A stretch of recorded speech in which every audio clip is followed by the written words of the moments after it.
Bonjour à tous. Aujourd'hui, nous avons une nouvelle séance de lecture.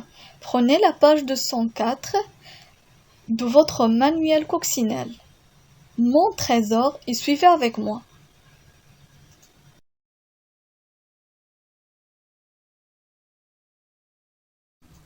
Observez bien la page 204 et dites-moi quel est le titre de ce texte et qui est son auteur. Très bien.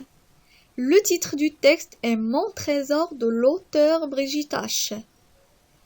Observez bien l'illustration. À votre avis, de quoi va parler ce texte d'après son titre et son illustration? D'après l'image que vous avez et d'après le titre, de quoi va parler ce texte? Bravo les élèves! On peut dire que le texte va parler d'un homme qui a trouvé un trésor. Et pour avoir plus de détails sur cet homme et sur le trésor qu'il a trouvé, on doit lire le texte. Suivez avec moi. Mon trésor. Alors qu'il fouillait les ruines d'une habitation, le professeur Olivier appela son équipe qui cessa immédiatement le travail pour le rejoindre. L'archéologue tenait entre ses mains un petit coffret en terre cuite qu'il venait de mettre au jour. Les scientifiques qui fouillaient depuis plusieurs mois le site de Babylone ne s'attendaient pas à trouver pareil trésor au milieu de détritus. Le quartier du Merkez leur avait déjà offert son lot de poteries brisées et de rares statuettes, mais pas un seul objet aussi préservé que cette boîte. Le temps passé sous les amas de terre n'avait pas abîmé sa jolie facture. Des fleurs ornaient le couvercle et des lunes. Des soleils et des étoiles embellissaient les côtés. Il espéra, l'instant avant de soulever le couvercle, y découvrir quelque objet rare. Il y trouva une simple tablette d'argile, gravée d'inscriptions, comme il en existait des milliers d'autres dans cette région d'Orient qui l'affectionnait tant. Sa trouvaille tout à coup son mystère. Il referma délicatement le couvercle lorsqu'un détail l'intrigua. Le professeur ne reconnaissait pas l'écriture. Il en était certain. Ce n'était pas du cunéiforme, ni des hiéroglyphes, pas plus de l'aramien ou de l'akkadien. Il n'avait rien vu de pareil durant ces 20 longues années passées à fouiller la vaste Mésopotamie.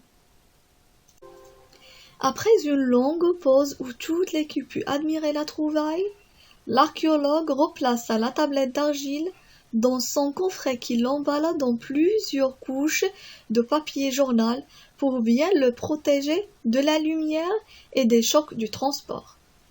Il regagna son campement où la mission archéologique avait élu domicile pendant les fouilles d'été. Il oubliait le soleil caniculaire qui tapait sur ses épaules. Persuadé d'être en possession d'un trésor qui n'attendait que lui pour dévoiler son secret.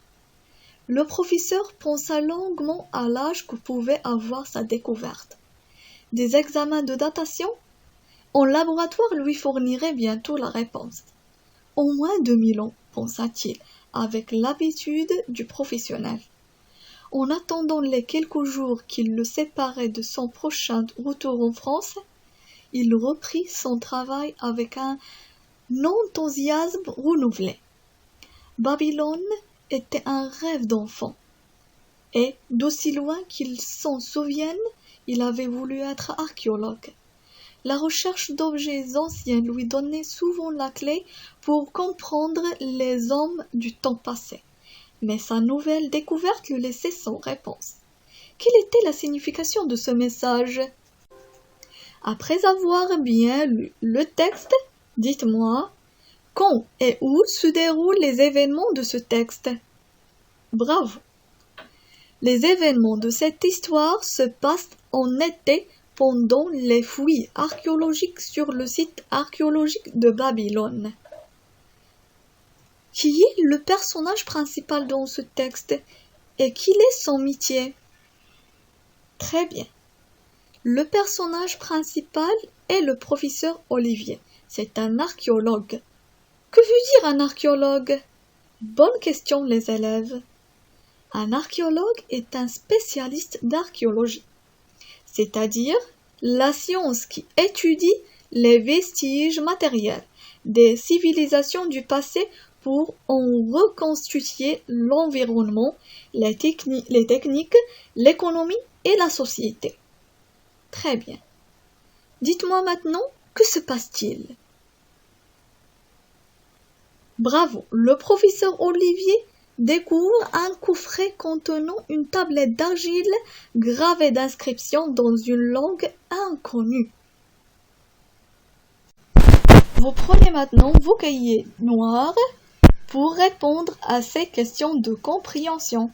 La première question, expliquez ces mots difficiles. La facture, caniculaire, cunéiforme, hiéroglyphe, aramien et acadien. Pour les 4 derniers mots, vous pouvez les comprendre selon le contexte de la phrase. Ne cherchez pas la définition de chaque mot. Vous pouvez les comprendre selon le contexte de la phrase. Très bien, passons à la deuxième question. L'objet que le professeur Olivier a trouvé est-il rare? La troisième question. Relevez les passages qui font comprendre que le professeur Olivier est passionné par son métier. Qu'est-ce que ça veut dire passionné? Ou bien la passion? Qu'est-ce que ça veut dire ça? Bonne question les élèves. La passion, c'est une affection, un intérêt très vif pour quelque chose, un amour intense. Par exemple, je suis passionnée par mon métier d'enseignante. Je m'épanouis dans cette fonction, je l'adore, je l'aime intensément. Et d'ailleurs, c'est le thème de notre unité. Ma passion est mon métier. La dernière question que vous devez faire, pourquoi le professeur Olivier est-il enthousiaste? Notre séance de lecture touche à sa fin. Je vous souhaite bonne fin de journée. Merci de votre attention et au revoir.